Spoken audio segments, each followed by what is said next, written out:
am taking the opportunity to just gift myself with a little bit more of my language. Regardless of whether or not I get to say it on stage, I want to have a sentiment of gratitude that I can carry forward the rest of my life in my language. Hi, I'm Lily Gladstone, and I'm nominated for Best Actress for Killers of the Flower Moon.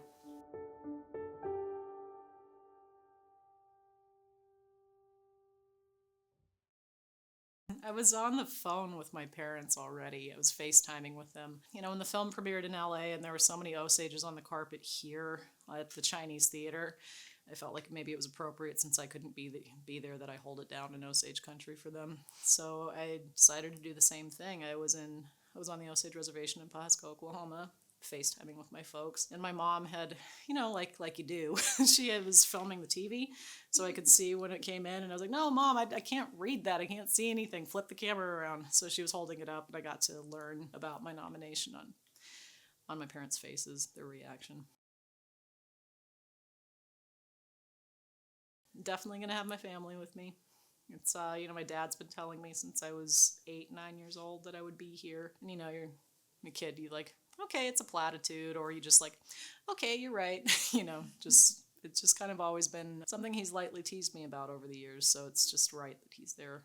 Same with my mom. I would really love it if the representation continues and we can bring some people in from the film from Osage Country who actually, honestly, are already, so many are going to be there because I just share this historic nomination with Scott George, first Native American nominated for Best Original Song from the Osage Nation. So I'm just happy to be sharing this moment with him and them, all of the singers. I've never had those moments where I just imagine what a speech would be, but I am taking the opportunity to just gift myself with a little bit more of my language. Think about a couple of things that I would want to say.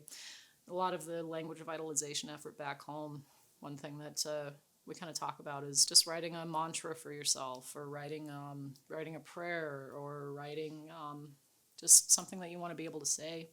So I think regardless of whether or not I get to say it on stage, I want to have a sentiment of gratitude that I can carry forward the rest of my life in my language. So that's one thing I'm working on. Best and most unexpected advice that I got was from my idol, Cate Blanchett's been my favorite actress since I've developed my own taste in film, and since I've thought maybe film acting is what I wanted to do. The year that she was nominated for Elizabeth just blew my mind, and of course, I was rooting for her so hard to win that year. She and Philip Seymour Hoffman are my two. Those are the two actors that I've always just studied and hold to and watch everything that they've ever done.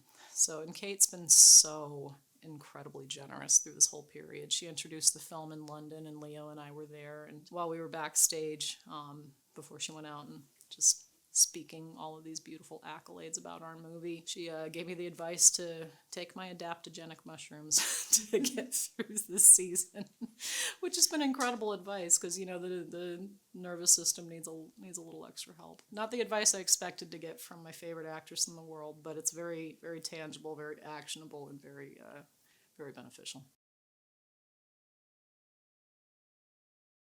I'm gonna sleep. I do have plans to go see Cat Power perform Bob Dylan on the 13th, so that's gonna be my celebration. She's amazing. She actually loves the film. She reached out to me, she slid into my DMs, and we've been like, I love her. Every character I've played since I've been doing film, I have playlists, and there's always Cat Power on my playlist. So yeah, that's my little pre-gift to myself. Congratulations on getting through the campaign.